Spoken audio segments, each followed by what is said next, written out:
Amen. Good morning guys. So ang oras ay 8 AM.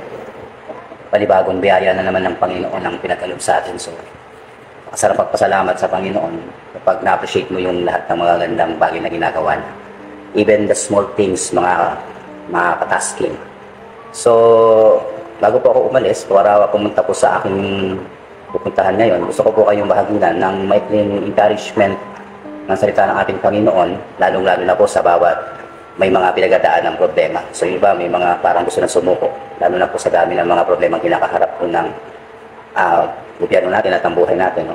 So, sa mga kaibigan po namin dyan, sa mga katasking natin, naisip niyo po ba kung minsan, bakit tayo nalilito sa mundo? Naisip niyo ba minsan, natanong niyo po ba sa sarili niyo na, bakit ba ako narilito sa mundo? Ano ba ang dahilan ba't nandito ako? Ano ba ang purpose? Bakit nandito ako sa mundo? So alam niyo po ba na kaya tayo nandito sa mundo may dahilan ng Diyos? Yes, meron po. Ang sabi po sa Kawikaan, Kapitulo 16, versikulo 4, ginawa ng Panginoon ang bawat bagay na ukol sa kanyang sariling wakas. Oo, pati ng masama na ukol sa arawan ng kakasamaan. So lahat po ng dumarating sa buhay natin, may dahilan po ang ating Panginoon. So minsan, parang hindi natin kung minsan kapag bored sa atin, pag hindi natin gusto, kung minsan nare-reject natin eh. Pero alam niyo po ba kung minsan yung mga worst thing na dumating sa atin, even trials, nagiging stepping stone yan kapag napagtatagumpayan natin. At ang dahilan po kung bakit tayo nabubuhay dito, para ma-meet natin kung ano yung layunin ng Diyos sa buhay natin. So marami po kasi nabubuhay sa mundong ito, hindi naman nila lahat, pero marami pong nabubuhay para lang maging masaya, para lang maging matagumpay. Pero hindi po yun ang layunin ng Diyos sa buhay natin. So mahalagang maging masaya, mahalagang maging matagumpay. Pero dapat mamit talaga natin kung ano yung layunin ng Diyos sa buhay natin. Dito ko po, isang magandang umaga sa inyong lahat. At ibabahagi ko po may encouragement sa bawat isa. Kung gusto po natin malaman kung bakit tayo inilagay ng Diyos sa mundong ito, kailangan po natin magsimula mismo sa Diyos. Tayo po ay isinilang dahil sa Kanya pong layunin at para po sa Kanyang layunin lamang. So, kailangan pong mamit natin ang Panginoon sa buhay natin. Hindi po enough na naniniwala kang may Diyos o sabihin natin alam may Diyos ay meron ka ng relasyon sa Kanya. Kailangan pong magkaroon ka talaga ng personal na relasyon sa ating Panginoon. Pero yung iba natatanong, ano ba yung layunin? So sa dami po ng tao sa mundo, siguro pag magtatanong po tayo, out of 10 po na tinanong namin sa aming pong mga BS, hindi po nila kaya ipaliwanag kung ano yung layunin. Tagalog po na salita, pero parang hirap na hirap po sila na ipaliwanag ang layunin. Sa iba po, sinasabi ng iba na ang layunin daw ng buhay ay isa raw itong panukala. So, yun ang kanilang paniniwala. So, hindi natin yun pwedeng baguhin. Pero, kailangan maipaliwanag natin kung ano ba talaga yung layunin tinutukoy natin dito. Sa iba naman po, ang layunin para po sa kanila katuwiran. Kung yung buhay daw magkakaroon ng katuwiran, pag na-meet mo yung layunin. Pero, ang nakakalungkot, marami pong tao na maraming katuwiran, pero hindi alam ang layunin ng kanilang buhay. Sa iba naman po, ang sinasabi nila, ang layunin ng tao, yun po yung magbibigay sa kanya ng kahulugan. Magkakaroon po ng kahulugan ng buhay niya pag na-meet niya yung kanyang layunin. Pero sometimes, nakapokus to sa pansarili. Hindi po doon para sa Panginoon. Yung talagang will ni Lord. Ano ba yung layunin ng Diyos sa buhay natin? May iba naman po na sinasabi nila, ito yung mission natin. Na pag hindi raw natin na-meet yung layunin ng buhay natin, na gusto ng Diyos para sa atin, hindi raw natin nagawa yung mission natin. So, sa iba po, ito ay plano. Maaaring plano niya, pero mas madalas po, tumutukoy po ito sa plano ng Diyos sa ating lahat. At sa iba po, ito raw po yung proyekto. Hindi raw magiging matagumpay ang buhay ng isang tao kapag hindi po niya nagawa yung kanyang proyekto. So, sa buhay po natin, tama po ito. Meron tayong mission sa buhay. At meron pong plano talaga sa buhay natin. Pero hindi lang po yan tumutukoy sa plano natin bilang mga tao, kundi sa plano ng Diyos. Dahil baliwala rin po kung maging matagumpay ka, maabot mo yung mga pangarap mo, kung nagkulang ka naman ng panahon sa Diyos. Sabihin na natin, naiintindihan naman ng Diyos ang lahat ng ginagawa ko. Yes, totoo yun. Hanggang kailan siya, iintindihin ka niya. Siguro, kapag namatay ka at hinatulan ka ng Diyos, maintindihan mo rin ang Diyos kapag hinatulan ka niya. Dahil ganun din siya nung nabubuhay ka pa. So, wag sana dumating sa point na magsisi tayo sa bandang huli. Ang sabi po ng Hebrews chapter 9 verse 27 po kasi, it is appointed unto man once to die and after this the judgment. So, matapos na maging masaya tayo sa mundong ito at isanin natin ang mundong ito, harap tayo sa isang paghatol. Pero alam nyo ba mga kataski, meron pong konsekwensya ang buhay po natin pag hindi po natin alam ang ating layunin. Kapag nabubuhay po tayo dito, meron po mga bagay na ibabahagi ko sa inyo na maaari po maging konsekwensya pag hindi po natin na-meet yung layunin ng Diyos. Una, pag hindi po natin alam yung layunin ng buhay natin, ang buhay po natin ay parang nagiging nakakapagod. Mapapansin niyo po ba, parang paulit-ulit na lang. Hindi mo ma-meet yung layunin mo sa buhay, yung layunin ng Diyos sa buhay mo. Parang sawang-sawa ka na. Minsan sinasabi mo, ano ba itong buhay na naaasawa na. So, nakakalungkot po. Even yung mga kabataan natin ngayon, nagiging senti masyado. Kaya kung minsan, nagiging scapegoat po nila dyan, magpakamatay. Meron nga akong nabasang article sa social media rin.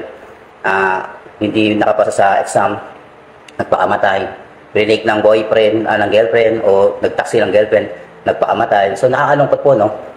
Kumbaga parang hindi nila naiintindihan na ang nagbigay ng buhay sa kanila ay ang Diyos na makapangyarihan sa lahat, creator ng universe. Tapos basta-basta lang nilang ibabasura yung buhay nila nang dahil lang doon sa bagay na napakababaw kung tutuusin dahil sa pag-iral po ng kanilang emosyon.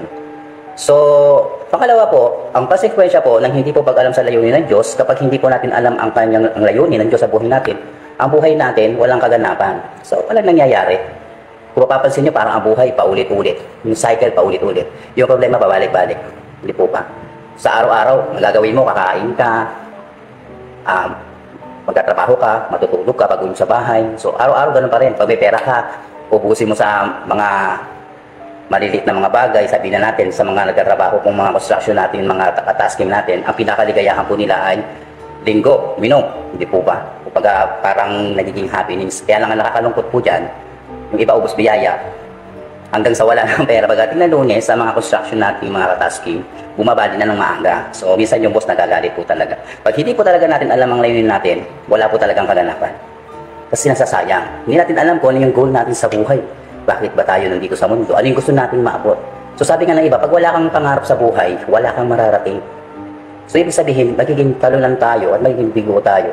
Lalo na po pagka sa usapin po ng layunin ng Diyos sa buhay natin. Kung may layunin tayo bilang tao, meron din pong layunin ng Diyos sa buhay natin. At yun po ang kinakailangan nating gamit. Pag hindi po natin alam ang layunin ng buhay natin, ang buhay po natin, hindi po matuwid sa paningin ng Diyos. Wala kang layunin, so wala ka tinatapos. Example lang po sa isang trabaho. Kapag iniwanan ka ng boss mo at wala kang tinatapos na proyekto, sa palagay nyo kaya matutuwa. Sa mga nag-oopisina, sa mga estudyante na binigyan ng assignment tapos hindi ginagawa. Example na lang sa bahay, kapag may iniwan na tasking ang magulang, tapos pagbalik ng magulang, walang nangyayari, walang natatapos. Walang naghuhugas ng plato, walang nilinis ng bahay. So sa paningin nyo kaya, sa palagay nyo, matutuwa ang Diyos. Hindi, di ba? Sa bagay na yon, hindi nagiging matuwid ang buhay natin. So hindi natin alam kung ano yung mga dapat nating gawin, kung ano yung dapat nating matapos sa isang araw, ma-achieve. Hindi natin alam kung ano yung kalooban ng Diyos, ba't nandito tayo sa mundo. Nasasayang po yung panahon at yung oras na ibinibigay sa atin ng Panginoon. At remember, ang buhay natin ay hindi natin talaga pag-aari. Hiniram lang natin yan sa Panginoon. So, mahalaga pong maisip natin, o isipin po natin, na hindi tayo nabubuhay sa mundong ito para sa sariling kaligayahan lang natin. Nabubuhay tayo para makatagpo natin ang kalooban ng ating Panginoon. Sabi ng banda, nais ko pong ibahagi sa inyo na ang konsekwensya naman po ng pag ang isang tao, alam po niya ang kanyang layunin, meron po siyang positive na matatanggap. Meron pong apat akong ibabahagi sa inyo kapag alam niya yung layunin ng kanyang buhay, yung magiging epekto ng buhay nito sa kanya. Pag alam po ng isang tao ang layunin ng kanyang buhay, ito po magbibigay po sa kanya ng direksyon. So, igagay po siya nito, at syempre, ang Diyos mabibless din naman sa kanya. Pag alam po natin ang layunin ng Diyos sa buhay natin, nakakatagpo rin natin layunin natin sa buhay, sapagkat meron pong direksyon ng ating pong buhay.